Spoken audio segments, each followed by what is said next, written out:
about to embark on the journey of a lifetime. We wanted to kick it off the right way. So before we get into the movie, The Phantom Menace, I want to talk to you a little bit about, you played Jar Jar Binks in the film. What was your favorite memory of making this? Because this is, it's such an integral part of the Star Wars universe. Do you have a favorite memory or moment from being on set or just the process of making this movie? It was actually, there are a lot of moments. The movie was such a wonderful experience because something like Jar Jar had never been done before. And as we were working, we were really figuring out the process. And now it's a process that's pretty ubiquitous in films. Like, you can believe Josh Brolin is Thanos, and you can believe that the Na'vi fly through, the skies looking for unobtainium.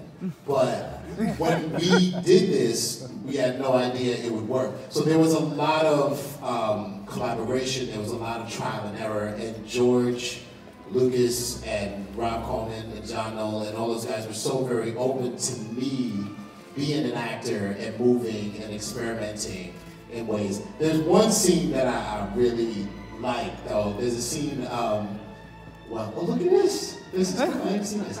That is cool.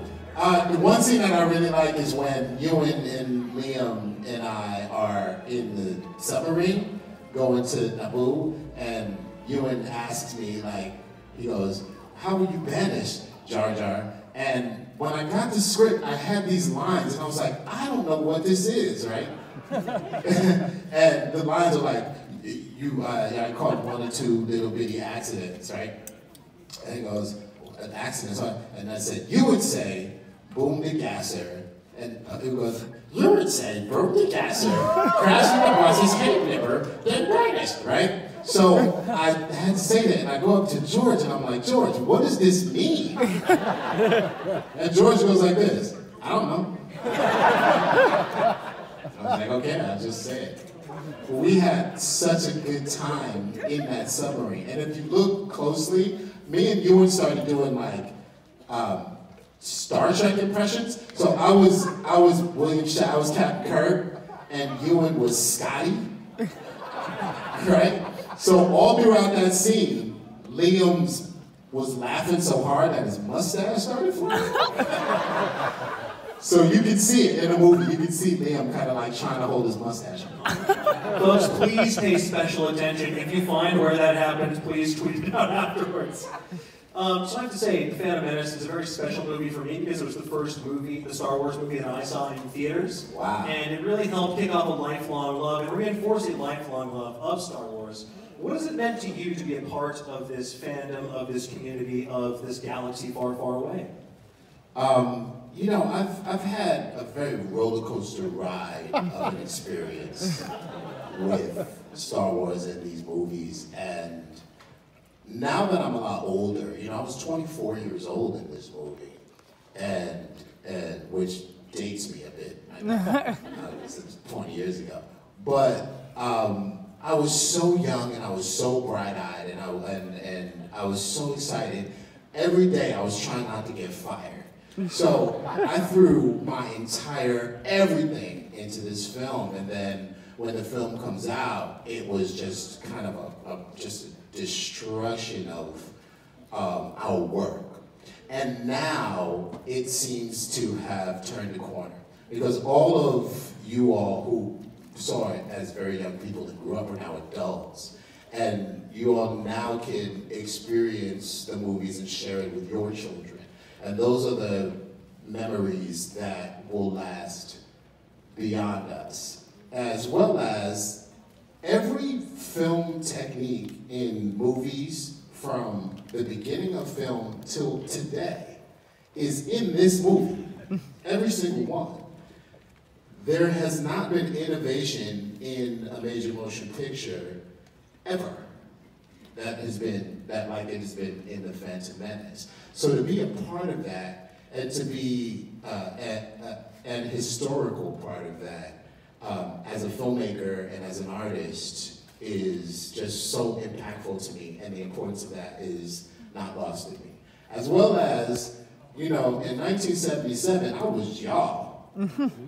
I was sitting in that front row late to A New Hope, but as soon as that scroll came on, I was hooked. So I've been a fan since I was very young. And now you can have a Star Wars career. Every single one of y'all can like choose to write for Star Wars or create a brand new story. Now that avenue is opened up for everyone. And I'm excited to see your Star Wars stories. Well, speaking of new avenues in Star Wars, you are going to be hosting a brand new show that connects to the galaxy far, far away on Disney+. Can you tell us about that? Yeah. So throughout all my trials of being Jar Jar for the past 20 years, the thing that has been the most consistent for me is kids like you were. Children have always been my source of strength and have always been the people that uplifted me, even when I was feeling at my lowest. And I always wanted to find a way to give back to them, to give back to the kids. So when this opportunity to host Jedi Temple Challenge came to me from Lucasfilm, I was just like, yeah, this is what I gotta do. I gotta do this just to give back to the children who dreamed about being a part of this, just like I was, and the children who had always been this amazing source of hope and positivity for me. So I play a Jedi Temple Master, whose name you will learn soon enough, that I can't tell you. And I mentor, along with my two droids, we mentor children through these 3 challenges in order to become Jedi Knights. And the first challenge is a physical challenge, the second challenge is a knowledge challenge, the third challenge is the Jedi Temple, which is a combination of both physical and knowledge. And if you make it, because it's not easy, you get to be a Jedi Knight. So the lore, the folklore, and this is like the thing that I really love about Star Wars, it is modern mythology, so the folklore of becoming a Jedi from a Padawan, we never really kind of dove into in any of the movies. And I think what's great about what's happening now on Disney Plus and the whole idea of having a career in Star Wars is now we can talk about those things. Now we can show you those things. And growing up, you know, I do martial arts. I'm a lifelong martial artist. And when I would watch Saturday morning, you know, Kung Fu movies, my favorite ones were like the 36 Chambers of Shaolin, and like all the things that happen in Shaolin Temple. And the training sequences, like, you know, a dude would stir soup for 3 years and then all of a sudden I know some Kung Fu. And I always loved that, you know, I always done that. So I really appreciate Jedi Temple Challenge because this is that. This is like the Shaolin Temple of the Jedi. I'm actually 67 years old. Wow, you look pretty good for your age. Thank you. I mean, are you sure you're 67? No, I have to check my diapers out. I wouldn't think you're any day over 30. How are you guys doing? Are you having a wonderful night? Thank you guys so much for being patient and your support for the Star Wars franchise. So Daniel, you are obviously big in the Star Wars community as well, and I happen to know that you are good friends with somebody who was in the last movie, and you trained with him. Are you a friend of Darth Maul in real life? You know what? I've been very fortunate in my lifetime that I was one of only 3 people to actually be able to say I grew up with Star Wars. Me, Jake Lloyd, and Warwick Davis. And through my little life of growing up Star Wars, I've been fortunate to have people like Ray Park come into my life and become more than just a person I shared a franchise with or a screen or, you know, Star Wars. He became more of a family member. And through that, he embraced me and he brought me in to train and learn martial arts with him. So on the red carpet the other day, Darth Maul handed me the lightsaber, and it just was natural for me to pull it out of his hands and start whipping it around on the red carpet, or blue carpet, as I said. But you got to be somebody that a bunch of kids, I think, dream about. You got to be Boba Fett, who was the first Mandalorian. So has there been sort of like, have you gotten a lot of attention over the last couple months because of the show, The Mandalorian? This is the way. And he has spoken. You know, I think Disney taking over was amazing. And the fact is now, we don't only have movies and cartoons, they've given us a TV show. And the one TV show that we've all been waiting for, which is a Western space dark Mandalorian, right? Oh, I thought you were talking about Fire. So, as you guys, I'm a very, very big fan. The only thing I'm not a fan of is how short they end. Right? I'm like, I sit there and stop 25 minutes in, like, 5 more minutes, all right, enjoy the last 5 more minutes. But it's really given respect and homage back to the original founding hunter BOBA FETT that created the Mandalorian for us fans. And me saying that now, I grew up in New Zealand where, you know, as you all know, I didn't know Star Wars because, one, I grew up in an island. 2, we only had 3 TV channels, and then 4, which isn't usually at 4. But I grew up in a time where Star Wars wasn't really around. I grew up in between episodes 6 and 1, and there was 16 years of no Star Wars.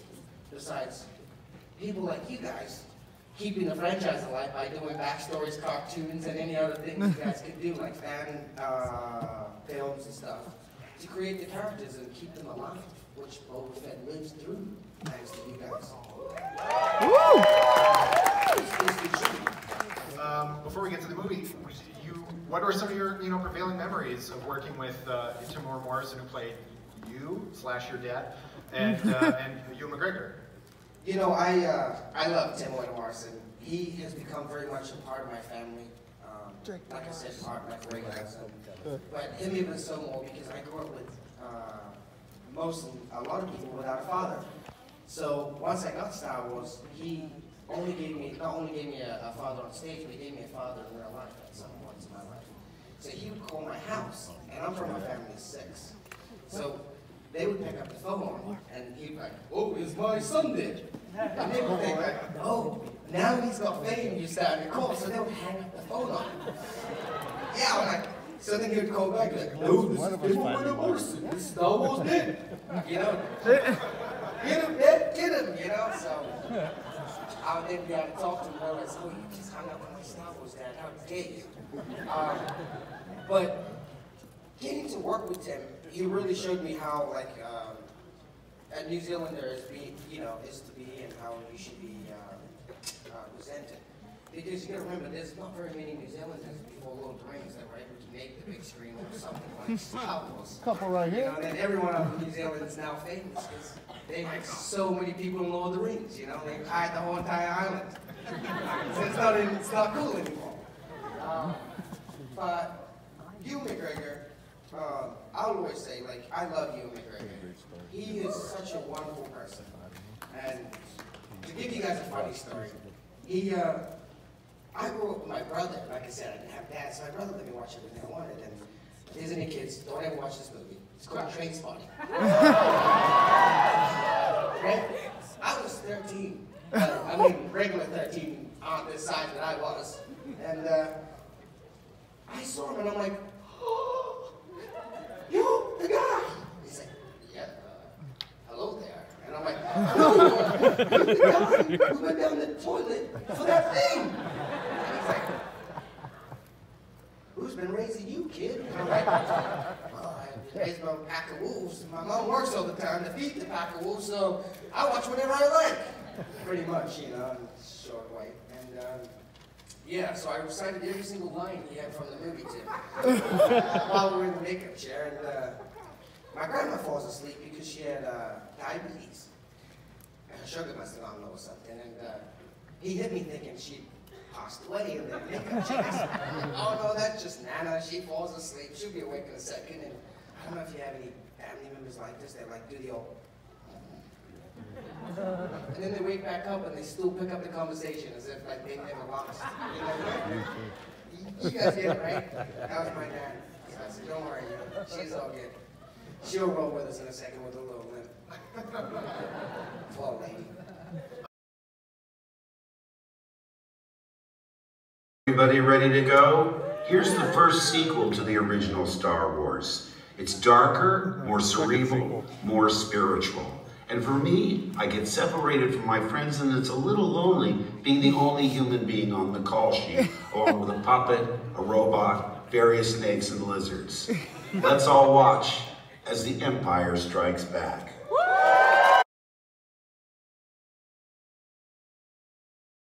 Warwick Davis.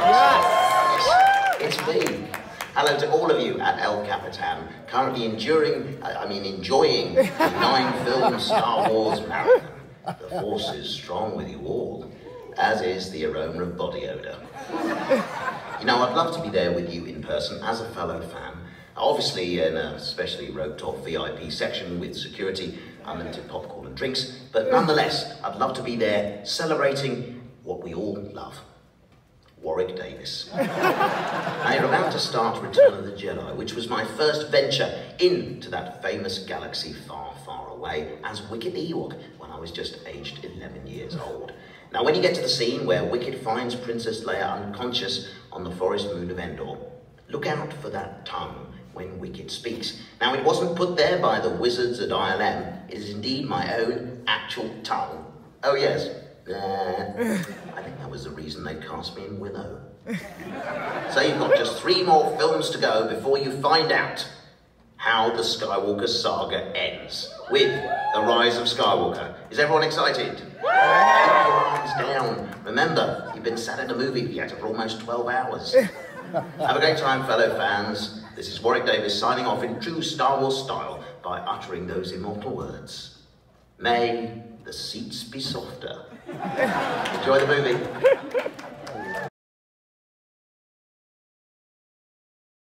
Maybe it's just the operator. Yeah. It's BB-8, everybody. For what? BB-8. What's that? She's just filming. Are you sure? Why? Okay, I guess I'm not doing a very good job. BB-8 says we need some help. And who better to help than an actual X-Wing pilot, Snap Wexley? It's GRUNBERG, everybody! Oh yeah, what's up everybody? This is absolutely the only marathon I can run. Greg, thanks so much for being here. My pleasure, thanks for having me. What's up? What's I assume one of the great things about being friends with J.J. Abrams is you get to fly an X-Wing in a movie. Yeah, but I didn't know when I got the call. He's like, come to London, we'll see. I'm like, okay. I get there, and they're all at a restaurant. And I didn't know a lot of these actors at that time. And I'm walking down the stairs, it was downstairs, and JJ looks up and goes, there he is, Snap Wexley. And I was like, that's all I need to fucking hear. Snap Wexley, what a cool name. Do you remember the kind of the air, the excitement on the set for The Force Awakens, like you know, bringing Star Wars back and in style kind of thing? Yeah, I mean, JJ was just as terrified then as he is now, and the movie, you know, the premiere was absolutely incredible. Dude, The Rise of Skywalker is so unbelievable. I can't wait. Are you guys excited? Yeah! Yes. Okay, I'll tell that story. So. My first experience on the set was with Carrie Fisher, who I miss dearly, and I was so nervous, and I mean, yes, please come on. And yeah, and you know, being JJ's best friend, it's very cool. We walk on set, it's like, okay, I got my cell phone with me, not supposed to happen, but I have it. Anyway, and my first scene is with her, and it's an over my shoulder onto her, and she says a line that she comes over to me, and she's just supposed to cross off. And instead of crossing off, she comes over to me, she wraps her arms around me and grabs my ass. And I'm like, and then JJ comes up to me and he goes, welcome to Star Wars. Please show off your t-shirts, everybody. Oh yeah. Snap Wexley, everybody. Not only are you wearing a t-shirt of your character, you're wearing a t-shirt of the Lego version of your character. Of course. Dude, I'm so into this. Yeah, it's right? ridiculous. Guys, it's my 27th wedding anniversary today. I'm the worst husband ever. I'm like, love you, I'm off. And here I am. And my wife couldn't be more supportive of me. And tell everybody what your plans for... What's that? Happy anniversary! Thank you. I'll be single next week, so I'll give you a call. Tell everybody what your actual anniversary night plans are. Yeah, tonight I'm taking the family once again to see The Rise of Skywalker. Come on! Yeah, and unlike Josh Gad, I'm paying for my ticket. Where's Josh? Where's Josh? Yeah, Josh Gad, everybody! Oh, I love that guy so much. Josh Gad's such a big fan of Star Wars, he just came to watch 3 movies in a row. Exactly. And the Happy Meal. And the Happy Meal. Also the Happy Meal. So we don't want to give away too much. People are going to see The Rise of Skywalker here in a little bit. But what are some experiences you had on the set of that as well? Oh man. Well, just being on the set of a movie where you know that this is the end. I mean, for me, it's like I like to have a little part of the movie, but there's no little parts of Star Wars. It's everybody. It's also memorable.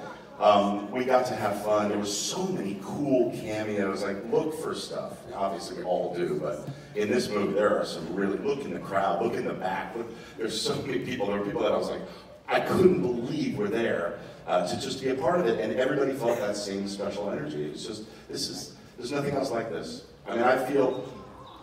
Yes, I did fart. I'm sorry. Being at that level, it's so hard. It was really, really incredible. It was joyful. I was there longer than I was, on The Force Awakens. So I'm really excited that you guys are about to start this. Are you guys exhausted? No! I'm exhausted. I had to wake up at 8:15 for you people. I only got 9 hours last night. Give me a break. I mean, truly the greatest hero in the galaxy. Absolutely, absolutely. This, it's The Force Awakens. Okay, I call it the rise of Wexley, and I think we can all agree. Yeah, they're indisputable. Yeah.